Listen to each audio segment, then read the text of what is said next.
السلام عليكم ورحمة الله وبركاته. الحمد لله رب العالمين والصلاة والسلام على سيدنا محمد وعلى آله وصحابه أجمعين، أما بعد. أعوذ بالله من الشيطان الرجيم. بسم الله الرحمن الرحيم. ألا إن أولياء الله لا خوف عليهم ولا هم يحزنون الذين آمنوا وكانوا يتقون. وقال تعالى أيضا: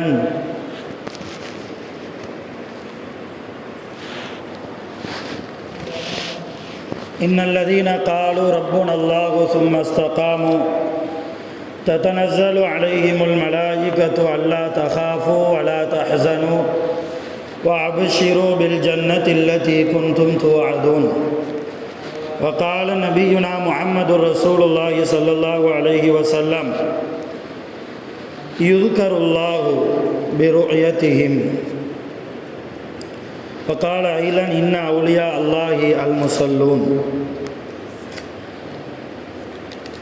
எல்லா புகழும் அல்லாஹ் ஒருவனுக்கே உரித்தாக.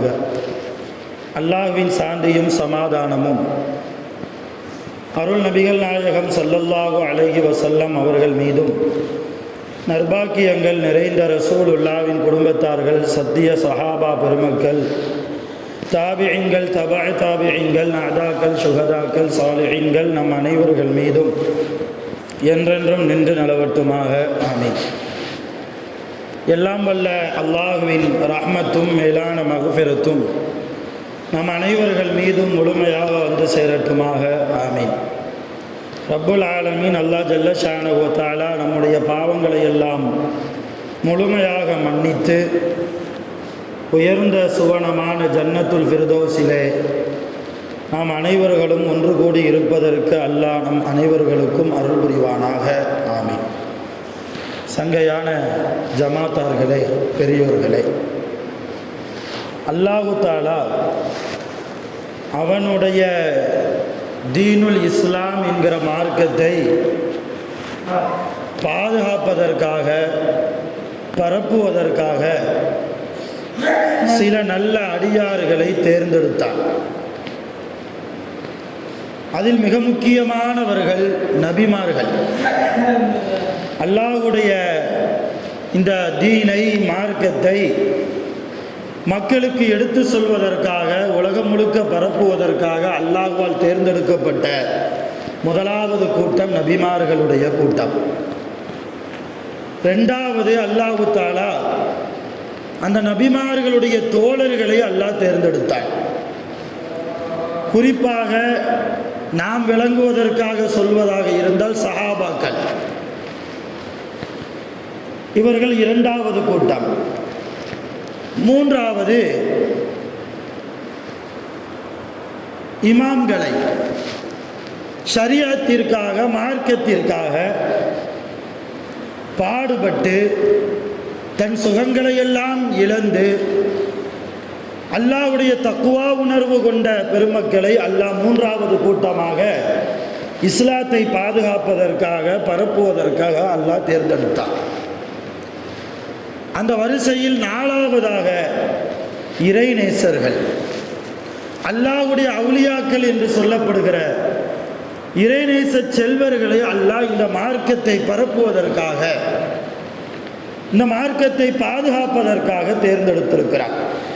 கடைசியாக நாம் வாழக்கூடிய இந்த காலகட்டத்தில் நபி ஸல்லல்லாஹு அலைஹி வஸல்லம் அவர்களுடைய வாரிசுதாரர்களாக இருக்கக்கூடிய உலமாக்கள், ஆலிம்களை அல்லாஹ் கடைசியாக இந்த மார்க்கத்தை பாதுகாப்பதற்காக, இந்த மார்க்கத்தை மக்களுக்கு எடுத்து சொல்வதற்காக அல்லாஹ் தேர்ந்தெடுத்திருக்கிறார்.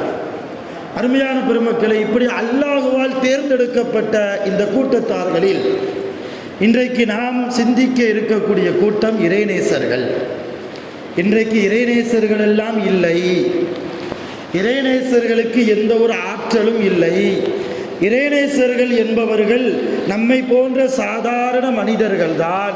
இன்னும் சொல்லப்போனால் ஒரு மனிதர் இறைநேசரா என்பதை கூட நம்மால் அறிந்து கொள்ள முடியாது என்கிற விஷம கருத்துக்கள் மனிதர்களுக்கு மத்தியிலே, குறிப்பாக மூமின்களுக்கு மத்தியிலே பரவி கொண்டிருப்பதால் அருமையான பெருமக்களே, அல்லாஹ் இது குறித்து குர்ஆனிலே என்ன சொன்னான்? இறைநேசர் குறித்து அல்லாஹ் தஆலா சொன்ன வசனங்கள் என்ன? இறைநேசர்கள் குறித்து நபி ஸல்லல்லாஹு அலைஹி வஸல்லம் ஒரு இறைநேசரை அவர் இறைநேசர் தான் என்பதை நாம் அறிய முடியுமா என்கிற ஹதீஸ் என்ன வந்திருக்கிறது என்பதை எல்லாம் தெரிந்து கொள்வதற்காக நாம் இருக்கிறோம். அருமையான பெருமக்களே, நான் ஆரம்பமாக ஓதிய ஒரு இறை வசனம், அல்லாஹ் தஆலா அந்த வசனத்தில் கூறுகிறான், அலா மக்களை அறிந்து கொள்ளுங்கள், இன்ன அவுலியா அல்லாஹ், அல்லாஹ்வுடைய நேசர்கள் என்று ஒரு கூட்டம் இருக்கிறார்கள். அல்லாஹ்வுடைய நேசர்கள் என்று ஒரு கூட்டம். அவர்களுக்கு அடையாளம் என்ன தெரியுமா? லா ஹவுஃபுன் அலைஹிம் வலா ஹும் யஹ்ஸனூன். அவர்கள் யாரை பார்த்தும் பயப்படவும் மாட்டார்கள், எதற்கும் கவலைப்படவும் மாட்டார்கள். இறைநேசர்கள் என்பவர்கள் அல்லதீன ஆமனு வ கானு யத்தகூன், அவர்கள் முதலாவது ஈமான் கொண்டவர்களாக இருப்பார்கள், இரண்டாவது தக்வா உடையவர்களாக இருப்பார்கள். இறைநேசர்கள் என்பவர்கள் யாருக்கும் பயப்பட மாட்டார்கள், எதற்கும் கவலைப்படவும் மாட்டார்கள். அவர்கள் ஈமான் கொண்ட மூமின்களாக முஸ்லிம்களாக இருப்பார்கள். அவர்கள் எல்லா நேரத்திலும் அல்லாஹ்வை பயந்து தக்வாதாரியாக இருப்பார்கள். இது அல்லாஹ் சொல்லக்கூடிய அடையாளம். அருமையான பெருமக்களே, இன்றைக்கு இறைநேசர்களை நம்மால் தெரிந்து கொள்ள முடியாது என்று சொல்லக்கூடியவர்கள் வைக்கக்கூடிய ஆதாரம் என்ன தெரியுமா? ஒரு ஹதீஸை ஆதாரமாக வைக்கிறார்கள். அத்தக்வா ஹாஹுனா, அத்தக்வா ஹாஹுனா யுஷீரு இலா சதுரிஹி. நபி ஸல்லல்லாஹு அலைஹி வஸல்லம் அவர்கள் தன்னுடைய உள்ளத்தை கை காண்பித்து சொன்னார்கள், தக்வா என்பது இங்கே இருக்கும், தக்வா என்பது இங்கே இருக்கக்கூடிய ஒரு விஷயம் என்று சொன்னார்கள். இந்த ஹதீஸை ஆதாரமாக காண்பித்தவர்கள் சொல்கிறார்கள், தக்வா ஒரு மனிதரிடத்தில் இருக்கிறதா இல்லையா என்பதை நம்மால் எப்படி புரிந்து கொள்ள முடியும்? தக்வா என்பது உள்ளத்தில் இருக்கிற விஷயம். தக்வா என்பது கல்வியிலே இருக்கக்கூடிய ஒரு அம்சம். அதை எப்படி ஒரு ஆளுடைய நெஞ்சை பொளந்தா பார்க்க முடியும்? இல்லையா? அதனால் ஒரு மனிதர் இறைநேசர் என்றால் அவரிடத்தில் தக்வா இருக்க வேண்டும். ஒரு மனிதருடைய தக்வா அவருடைய கல்வியிலே இருக்கிறது. அவருடைய கல்வியில் இருக்கிற தக்வா நமக்கு தெரியாததால் ஒருவர் இறைநேசர் என்பதை நம்மால் எப்படி புரிந்து கொள்ள முடியும் என்று அவர்கள் கேள்வி கேட்கிறார்கள். அருமையான பெருமக்களே, அல்லாஹ் தஆலா இறைநேசர்களுக்கு அலாமத்தாக அடையாளமாக தக்வாவை மட்டும் சொல்லலை, அவர்கள் ஈமான் கொண்டிருப்பார்கள் என்றும் சொல்கிறார். அல்லதீன ஆமனு, அவர்கள் மூமினாக இருப்பார்கள். ஈமான் என்கிற விஷயமும் உள்ளத்தில் தான் இருக்கும், இல்லையா? ஒரு மனிதர் ஈமான்தாரியா இல்லையா என்பதை நாம் எப்படி அறிந்து கொள்ள முடியும்? ஒரு மனிதரை பார்த்தோன்னே இவர் முஸ்லீமு, இவர் மூமினு அப்படின்னு சொல்லி நம்மால் எப்படி அறிந்து கொள்ள முடியும் என்றால், அவர் தொழுகையாளியாக இருக்கணும், இல்லையா? அவர் பொய் பேசாமல் இருக்கணும், இல்லையா? பெரும் பெரும் பாவங்களை விட்டும் அவர் தவிர்ந்து இருக்கணும். இப்படி இருந்தால், ஹலாலின்படி அவர் வாழ்ந்தால், அவரை பார்க்கிற போது ஒரு விதமான சந்தோஷம் நம்முடைய கல்விலே ஏற்பட்டால் அவர் மூமின், நாம் புரிந்து கொள்கிறோம்.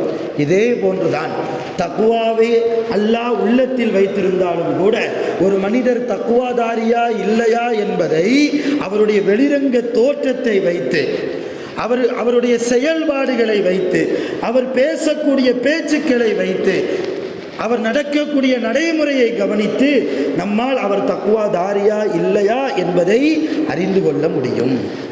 அதுக்காண்டி ஒவ்வொரு மனிதருடைய நெஞ்ச பொளந்தெல்லாம் பார்க்க முடியாது. தக்வாதாரி என்பவர்கள் அல்லாஹ்வுடைய சிந்தனையில் இருப்பவர்கள். இறைநேசர்களுக்கு அல்லாஹ் தக்வாவை கொடுத்தான் என்றால் ஒவ்வொரு இறைநேசர்களும் அவர்கள் உலகத்தில் உயிரோடு வாழ்கிற போது அல்லாஹ்வை அஞ்சி நடந்தார்கள், பொய் பேசாமல் வாழ்ந்தார்கள், யாரை பற்றியும் புறம் பேசாமல் வாழ்ந்தார்கள். தனக்கு தீங்கே ஒரு மனிதர் செய்தாலும் அந்த மனிதரை மன்னித்து வாழ்ந்தார்கள். குர்ஆனின்படி வாழ்ந்தார்கள், ஹதீஸின்படி வாழ்ந்தார்கள். ரகசியமாக இருக்கிற நேரத்திலும் பகிரங்கமாக மக்களோடு இருக்கிற நேரத்திலும் இரட்டை வேடம் போடாமல் எல்லா நேரத்திலும் அல்லாஹ் என்னை பார்த்து கொண்டிருக்கிறான் என்கிற உணர்வோடு வாழ்ந்தவர்கள் அவுலியாக்கள். அவர்களுடைய பேச்சும் அவருடைய மூச்சும் அவருடைய செயல்பாடுகள் எல்லாமே இபாதத்தாகத்தான் இருக்கும். ஒரு அவுலியா என்றால் அவரை பார்த்த உடனேயே நாம் கண்டுகொள்ளலாம், பார்த்த உடனேயே நாம் கண்டுகொள்ளலாம். நபிகள் நாயகம் ஸல்லல்லாஹு அலைஹி வஸல்லம் யார் அவுலியா, யார் இறைநேசர்? ஒரு மனிதரை பார்த்தவுடன் அவர் இறைநேசரா இல்லையா என்பதை நம்மால் அறிய முடியுமா? அறிய முடியும் என்கிறார்கள். ஹதீஸிலே சொல்கிறார்கள், யுذ்கருல்லாஹு பிருயதிஹிம், யாரை பார்ப்பது கொண்டு, எந்த மனிதர்களை பார்ப்பது கொண்டு அல்லாஹ் ஞாபகத்துக்கு வருகிறானோ அவர்கள்தான் அவுலியாக்கள். ஒரு மனிதரை பார்த்தா நம்முடைய கல்வில அல்லாஹ் ஞாபகத்துக்கு வரணும். ஒரு மனிதரை பார்த்தால் அல்லாஹ் நமக்கு ஞாபகத்துக்கு வருகிறான் என்றால் அவர் அவுலியா, அவர் இறைநேசர். தபரானியிலே பதிவு செய்யப்பட்ட ஆதாரபூர்வமான ஹதீஸ். இன்னும் சில சஹாபாக்கள் வந்து கேட்குறாங்க, யா ரசூலல்லாஹ் மன் அவுலியா உல்லா, அவுலியாக்கள் என்றால் யார், அல்லாஹ்வுடைய நேசர்கள் என்றால் யார்? ரசூலுல்லாஹ் சொன்னாங்க, அல்லதீன இதா ருஉ, அவர்களை பார்த்தால் ذுக்கிரல்லாஹ், அல்லாஹ் ஞாபகத்துக்கு வருவான், அல்லாஹ் ஞாபகத்துக்கு வருவான். யாருடைய முகத்தை பார்க்கிற போது அல்லாஹ் ஞாபகத்திற்கு வருகிறானோ அவர் அல்லாஹ்வுடைய நேசராக உலகத்தில் இருக்கிறார் என்று பொருள் என்று அருள் நபிகள் நாயகம் ஸல்லல்லாஹு அலைஹி வஸல்லம் அவர்கள் சஹாபாக்கள் கேட்ட கேள்விக்கு பதில் சொன்ன இந்த ஹதீஸ் நசாயி என்ற கிதாபிலே பதிவு செய்யப்பட்டிருக்கிறது. அருமையான பெருமக்களே, ஹஜ்ஜத்துல் வதாவிலே நபி ஸல்லல்லாஹு அலைஹி வஸல்லம் ஹஜ்ஜு செஞ்சு அரஃபாவுடைய மைதானத்தில் நீண்ட பிரசங்கம், நீண்ட பயான் சஹாபாக்களுக்கு செஞ்சாங்க. அந்த பயானில் ஒரு பகுதி அவுலியாக்களை பற்றியே செய்தார்கள். ரசூலுல்லாஹ் சொன்னாங்க, இன்ன அவுலியா அல்லாஹி அல் முஸல்லூன், அவுலியாக்கள் என்பவர்கள், இறை நேசர்கள் என்பவர்கள், அவர்களுக்கு கடமையாக்கப்பட்ட 5 வக்து நேர தொழுகையை நேரம் தவறாமல் தொழுவார்கள், நேரம் தவறாமல் தொழுது விடுவார்கள். ரமலான் மாதத்தில் அல்லாஹ்வுடைய பொருத்தத்தை நாடி அல்லாஹ்வுடைய நன்மையை மட்டுமே ஆதரவு வைத்தவர்களாக நோன்பு வைப்பார்கள். ஜகாத்து கடமையாக்கப்பட்டிருந்தால் தய்யிபத்தன் நஃப்ஸுஹு, உள தூய்மையான முறையில், ஏதோ கடமையை நிறைவேற்றணுமே என்பதல்ல, உளப்பூர்வமான முறையில் தன்னுடைய கல்வை சுத்தப்படுத்திய முறையில் ஜகாத்தை நிறைவேற்றுவார்கள். யஜ்தனிபு அல் கபாயிர, பெரும் பெரும் பாவங்களை விட்டும் தங்களை விலக்கிக் கொள்வார்கள். இவர்கள்தான் அவுலியாக்கள். இந்த அவுலியாக்கள் என்கிற கூட்டம் உலகத்தில் இப்பொழுதும் இருக்கிறார்கள், ஏன் கியாமத்து வரைக்கும் அவர்கள் இருப்பார்கள் என்று நபி ஸல்லல்லாஹு அலைஹி வஸல்லம் ஹஜ்ஜத்துல் வதாவிலே சஹாபாக்களுக்கு செய்த இந்த அறிவுரையை தபரானி என்ற ஹதீஸ் கிதாபிலே நம்மால் பார்க்க முடிகிறது. இதோடு மாத்திரமல்லாமல் நபி ஸல்லல்லாஹு அலைஹி வஸல்லம் ஒரு மனிதர் அவுலியா என்பதை எப்படி நம்மால் அறிய முடியும் என்று சொல்ல வருகிற போது, மக்களுடைய சாட்சியை வைத்து அவர் அவுலியாவா இல்லையா என்பதை நம்மால் அறிய முடியும் என்றும் சொல்கிறார்கள். ஒரு ஹதீஸிலே நாம் பார்க்கிறோம், நபி ஸல்லல்லாஹு அலைஹி வஸல்லம் அவர்கள் சஹாபாக்களோடு இருக்கிற போது ஒரு ஜனாசா கடந்து போச்சு. ஒரு ஜனாசாவை மக்கள் தூக்கிட்டு போகிறாங்க. அப்போ அந்த ஜனாசாவை குறித்து சஹாபாக்கள் எல்லாம் ரசூலுல்லாவுடைய காதில் படுகிற அளவுக்கு புகழ்ந்து பேசுகிறாங்க. இதோ இறந்து போய்விட்டார் இந்த மனிதர், நல்ல மனிதர், சாலிஹான மனிதர், அல்லாஹ்வை பயப்படக்கூடிய மனிதர், யாருக்கும் துரோகம் செய்யாத மனிதர், யாருக்கும் தீமை நினைத்து பார்க்காத மனிதர் என்றெல்லாம் அந்த ஜனாசாவை பற்றி புகழ்ந்து பேசினாங்க. இதை கேட்ட நபி ஸல்லல்லாஹு அலைஹி வஸல்லம் சொன்னாங்க, வஜபத், வஜபத் அப்படின்னு சொன்னாங்க.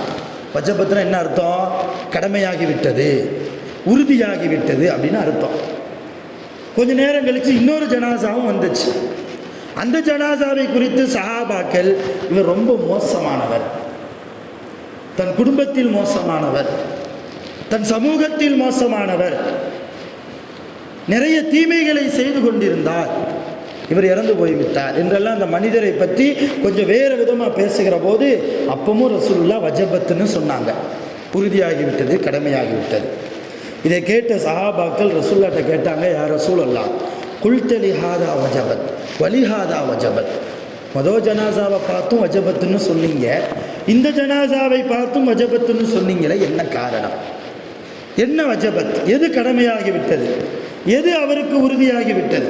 ரசூலுல்லாஹ் சொன்னாங்க, என் அருமை தோழர்களே, முதலாவது ஜனாசாவை நீங்கள் புகழ்ந்து பேசுனீங்களா இல்லையா? புகழ்ந்து பேசுனீங்களா இல்லையா? நீங்கள் புகழ்ந்ததால் அவருக்கு சுவனம் கடமையாகிவிட்டது என்று நான் சொன்னேன். ரெண்டாவது ஜனாசாவை குறைத்து நீங்கள் இகழ்ந்து பேசுனீங்களா இல்லையா? கொஞ்சம் அதிருப்தியோடு பேசுனீங்களா இல்லையா? அதனால் அந்த ஜனாசாவுக்கு நரகம் உறுதியாகிவிட்டது என்று நான் சொன்னேன்.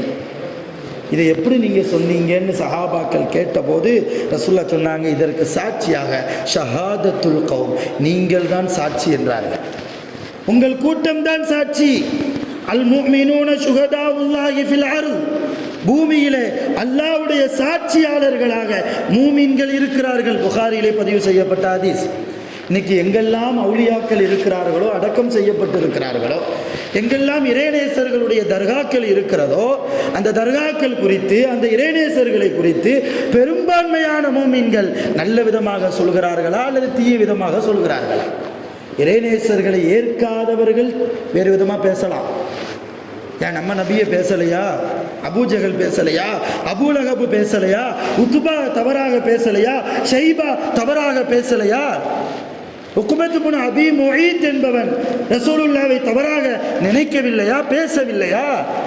பெரும்பான்மையான கூட்டம், இன்றைக்கு மூமின்களுடைய கூட்டம், அவுலியாக்களை, இறைநேசர்களை நல்ல விதமாக பேசுகிற போது அவர்கள் உண்மையிலேயே அவுலியாக்கள் தான் என்பதை நம்மால் இந்த ஹதீஸின் மூலமாக புரிந்து கொள்ள முடிகிறது.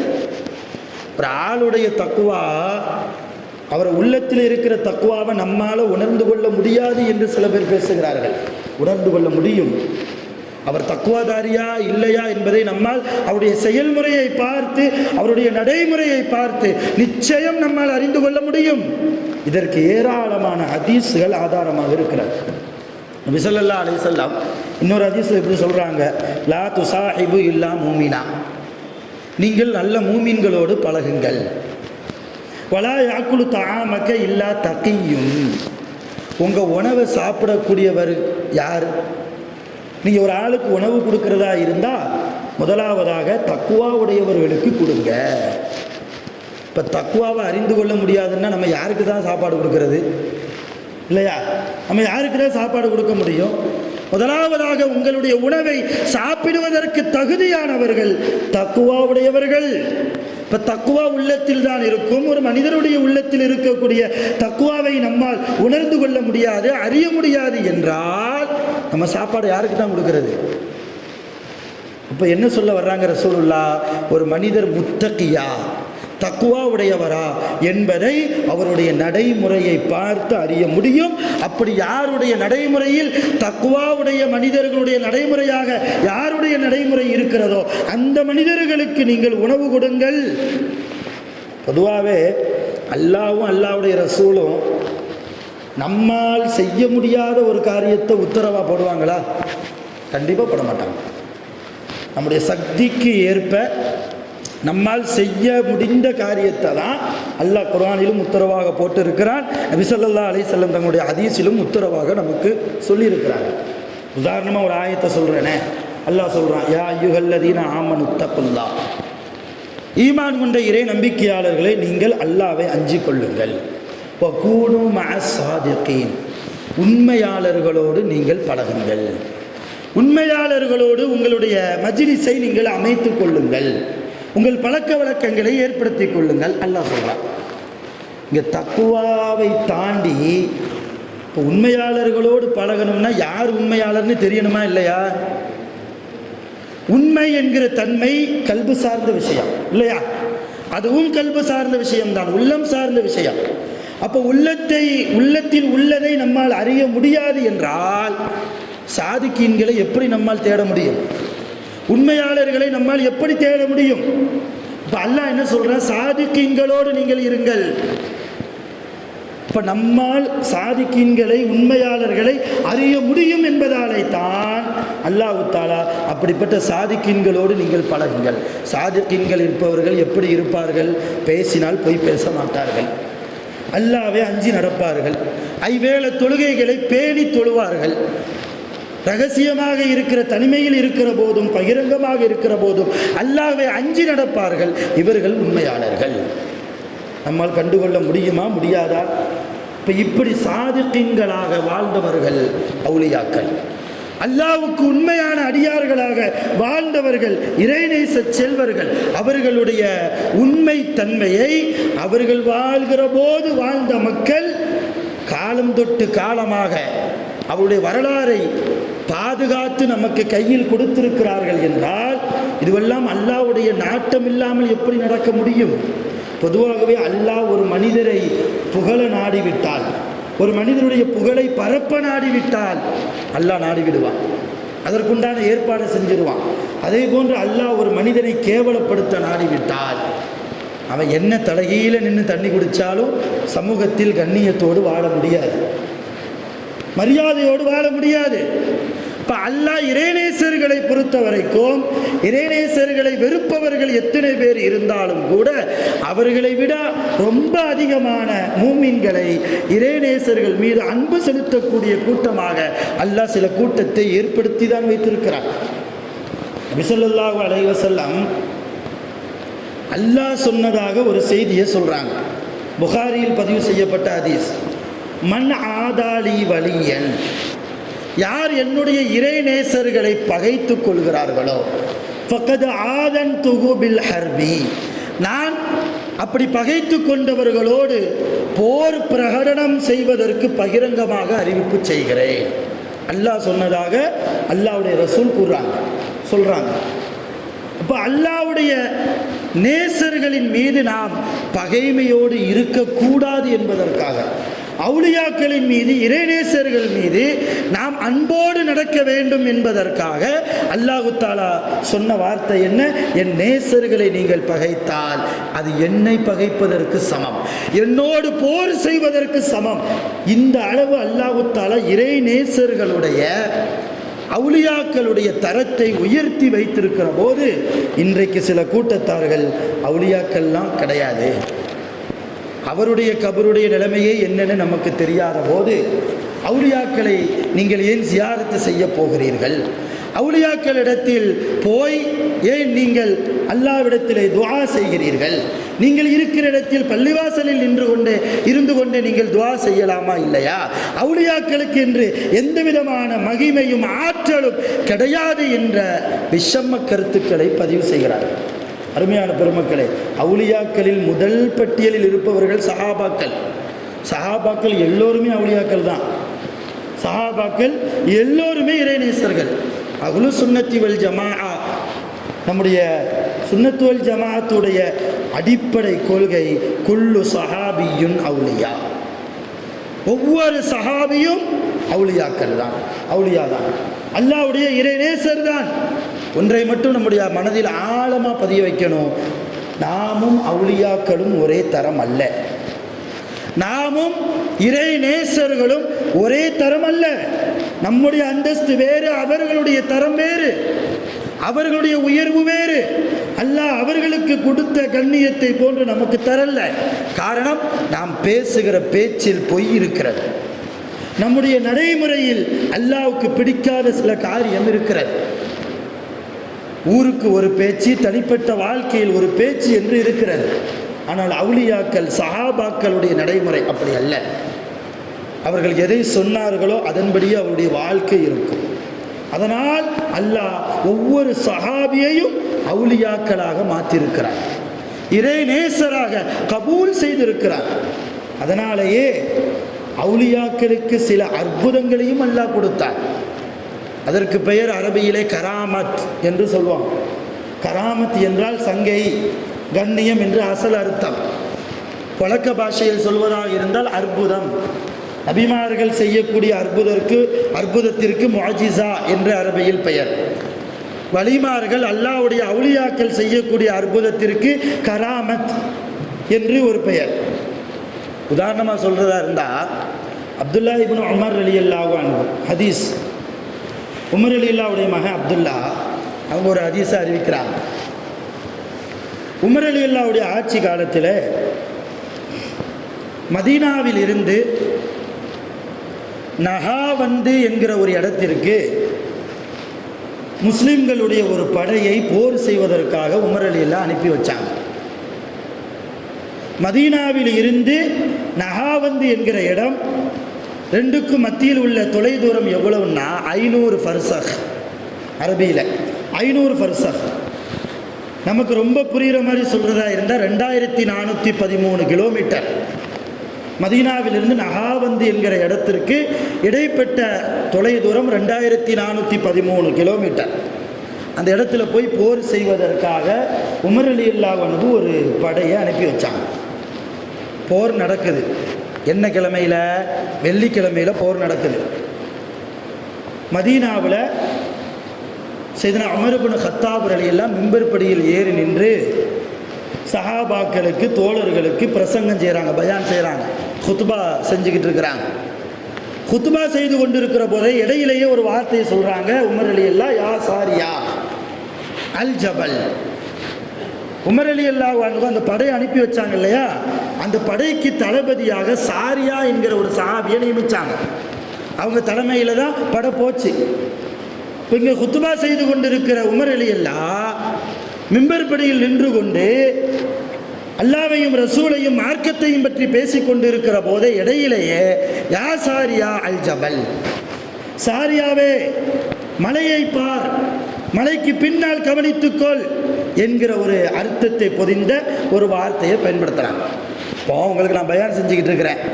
திடீர்னு இங்கே இல்லாத ஒரு ஆளுடைய பெயரை சொல்லி, ஒரு அப்துல் ரஹீம்னு ஒரு ஆள் இங்கே இல்லைன்னு வைங்க, அப்துல் ரஹீமே பின்னாடி பாரு அப்படின்னு நான் சொல்கிறேன்னா உங்களுக்கு ஏதாவது புரியுமா? குர்ஆன் ஆயத்தை ஓதிக்கிட்டே இருக்கிறேன், ஹதீஸை சொல்லிக்கிட்டே இருக்கிறேன். திடீர்னு இங்கே இல்லாத ஒரு நபருடைய பெயரை கூப்பிட்டு அங்கே பாரு இங்கே பாருன்னா என்ன அஜரத்து என்ன சொல்கிறாரு? புரியாது இல்லையா? இந்த மாதிரி சஹாபாக்கள் இருந்தாங்க.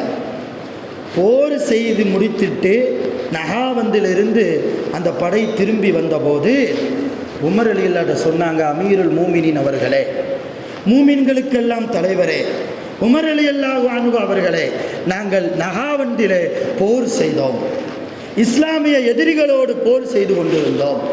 அந்த போரில் எங்களுக்கு தோல்விதான் கிடைத்தது, தோல்வியைத்தான் நாங்கள் சந்தித்து கொண்டிருந்தோம்.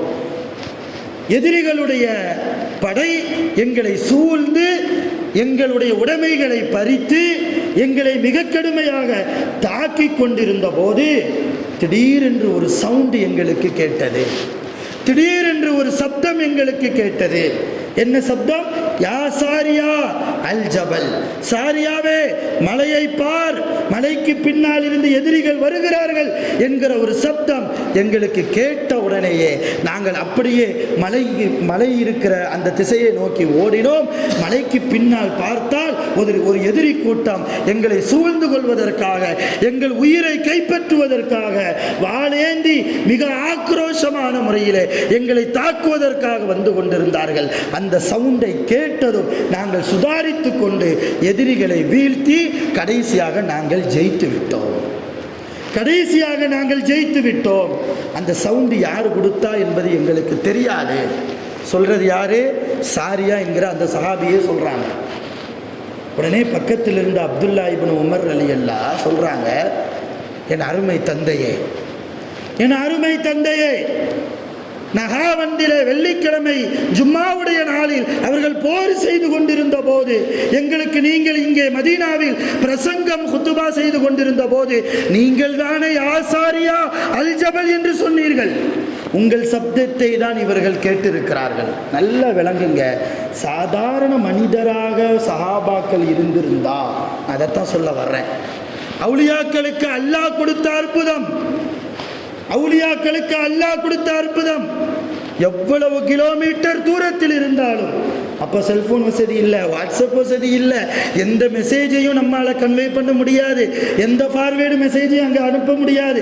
எந்த ஒரு நவீன விஞ்ஞானங்கள் நிறையாத காலகட்டத்தில் ஒரு மதீனாவில் இருக்கிற மஸ்ஜிது நபவியில் இருந்து கொண்டு உமர் ரலியல்லாஹு பேசினாங்கன்னா அந்த பேச்சு 2413 கிலோமீட்டரை தாண்டி போர் செய்து கொண்டிருந்த ஒரு சஹாபியுடைய காதில் விழுகிறது என்றால் பேசிய நபர் அவுலியாவா இல்லையா? அந்த பேச்சை கேட்ட சஹாபாக்கள், போரிலே போர் செய்து கொண்டிருந்த சஹாபாக்கள், அந்த பேச்சை அவருடைய காதில் விழுந்திருக்கிறது என்றால் அவர்களும் அவுலியாவா இல்லையா? இதுதான் அவுலியாக்களுடைய அம்சம். இந்த அற்புதத்தை தான், இந்த கண்ணியத்தை தான் அருமையான பெருமக்களே அவுலியாக்களுக்கு அல்லாஹ் கொடுத்திருக்கிறார். இன்னொரு செய்தியை நான் சொல்றேனே, அபூபக்கர் சித்திக் ரலியல்லாஹ் தம் மக ஆயிஷா ரலியல்லாஹு அன்ஹா அவங்களுக்கு ஒரு பேரித்த மர தோட்டத்தை பரிசா கொடுத்தாங்க, அன்பளிப்பா கொடுத்தாங்க. 20 வஸ்கு பழங்கள் நிறைந்த பேரித்தம்பழம். 20 வஸ்கு என்றால் 2448 பழங்கள், பேரித்தம்பழங்கள் இருக்கக்கூடிய நிறைய பேரித்த மரங்கள், அது நிறைந்த ஒரு தோட்டம், அது பரிசா கொடுத்தாங்க. சக்கராத்துடைய நிலைமையில் அபூபக்கர் சித்திக் ரலியல்லாஹ் ஆயிஷா அம்மாவை கூப்பிட்டு, யா ஆயிஷா, உனக்கு இப்படி நான் ஒரு தோட்டத்தை நான் பரிசாக தந்தேன், அன்பளிப்பாக கொடுத்தேன். ஆனால் அந்த தோட்டத்தை விட வேறு எந்த ஒரு சொத்தும் எனக்கு இல்லை. ஆனால் இன்றைக்கு நான் இறந்ததற்கு பின்னால் என்னுடைய சொத்து உனக்கு மட்டும் போய் சேர்றது நியாயம் இல்லை, உன்னுடைய உடன் பிறந்தவர்களுக்கும் போய் சேரணும். அதனால் உன்னுடைய 2 சகோதரர்களுக்கும் உன்னுடைய 2 சகோதரிகளுக்கும் ஃபக்தஸிமூஹு அலா கிதாபில்லாஹ், குர்ஆனில் அல்லாஹ் எப்படி பங்கு வைத்து கொடுக்க சொல்லி இருக்கிறானோ அதன் பிரகாரம் அந்த தோட்டத்தை நீ பங்கு வைத்து கொடுத்து விடு. இங்கே என்ன பிரச்சனை தெரியுமா? அபூபக்கர் சித்திக் ரலியல்லாஹு என்ன சொன்னாங்க? உன்னுடைய 2 சகோதரர், உன்னுடைய 2 சகோதரி, மொத்தம் 4 பேர், ஆயிஷா அம்மாவையும் சேர்த்து 5 பேர் அப்படின்னு சொல்கிறாங்க. ஆனால் அப்படி சொல்லும்போது இருந்த பிள்ளைங்க எத்தனை பேர் தெரியுமா? ஆயிஷா அம்மாவுக்கு 2 சகோதரர்கள் இருந்தாங்க. ஆனால் ஆயிஷா அம்மாவுக்கு சகோதரி ஒரு அம்மா தான் இருந்தாங்க. அவங்க யார்? அவங்க தான் அஸ்மா. அப்போ மொத்தம் 4 பேர் தான் ஆயிஷா அம்மாவோட சேர்த்து. ஆனால் அபூபக்கர் சித்திக் ரலியல்லாஹு 5 பேர்னு சொல்கிறாங்க. இதைத்தான் ஆயிஷா அம்மா கேள்வி கேட்குறாங்க, யா அபத்தி, ஏன்னா அருமை தந்தையே, 2 சகோதரர்கள் என்று சொல்கிறீர்கள், இருக்கிறாங்க, 2 சகோதரி என்று சொல்கிறீர்களே, இன்னமாகிய அஸ்மா, அஸ்மா ஒருத்தி தானே எனக்கு சகோதரியாக இருக்கிறாங்க, இன்னொரு சகோதரி யாரு? ஃபமனில் உஹ்ரா, இன்னொரு சகோதரி யாருன்னு கேட்டபோது அப்போதான் அபூபக்கர் சித்திக் ரலியல்லாஹு சொன்னாங்க, ஜூபத்னின் பின்து ஹாரிஜா உராஹா ஜாரியா. ஜூபத்னின் பின்து ஹாரிஜா, உங்க அம்மா ஹாரிஜாவுடைய மகளான உங்கள் அம்மா இப்போ மாசமா இருக்கிறாங்க, கர்ப்பமா இருக்கிறாங்க, என் மனைவி கர்ப்பமாக இருக்கிறாங்க. உராஹா ஜாரியா, கர்ப்பத்தில் இருக்கக்கூடிய குழந்தை பெண் குழந்தை தான். அதனால தான் உனக்கு அஸ்மா ஒரு சகோதரி, இனிமேல் பிறக்க இருக்கிற குழந்தையும் பெண் குழந்தை, அதுவும் உன்னுடைய சகோதரி என்று நான் சொன்னேன். நல்லா விளங்குங்க. இப்போ நிறைய டெக்னாலஜி இருக்குது. வயிற்றுக்குள்ளே இருக்கிற பிள்ளை ஆம்பளை பிள்ளையா பொம்பளை பிள்ளையா எல்லாம் ஸ்கேன் போட்டு எல்லாம் தெரிஞ்சுக்கலாம். கொடுக்கறத கொடுத்தா விஷயத்தை சொல்லிடுவாங்க. ஆனால் அபூபக்கர் சித்திக் ரலியல்லாஹுடைய காலத்தில் எந்த ஹாஸ்பிட்டல் இருந்தது? எந்த ஸ்கேன் போட்டு பார்த்தாங்க? உள்ளே இருக்கிற குழந்தை பெண் குழந்தையா என்பதை எப்படி அறிந்து கொண்டார்கள்? அல்லாஹ் அறிவித்து கொடுத்தான். அல்லாஹ் அறிவித்து கொடுக்காத ஒரு விஷயத்தை அபூபக்கர் சித்திக் ரலியல்லாஹு எப்படி சொல்வார்கள்? இதுதான் அவுலியாக்கள். கர்ப்பத்தில் இருக்கிற குழந்தை அது ஆண் குழந்தையா பெண் குழந்தையா?